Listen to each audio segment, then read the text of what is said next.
Hello, good morning. Atong tan-awon ang bagyo,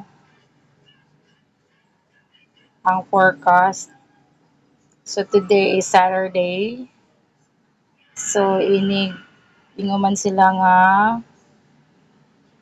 ika November 4. So look at guys, ang bagyo mosudyod ini kay November 4 according sa app.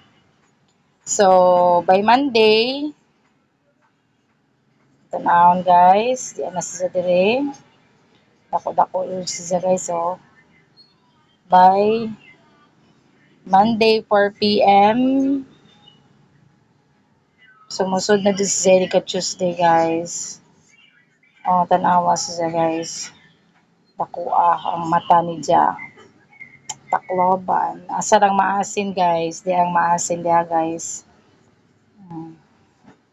So, by Tuesday, mga ana din si Ja. 6 a.m. 9 a.m. Mga natasod daw. By 1 p.m. lakaw na si Ja.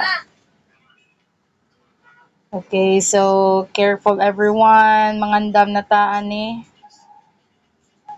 So dili na to baliwa no, pero ladyo-ladyo pa man zaon ta mahilis ni si Ja. Di ni sa muso dili nato no. Magpray ta ampo ta sa Ginoo nga diunta ni si Ja moabot dili nato. So amping kantanan guys.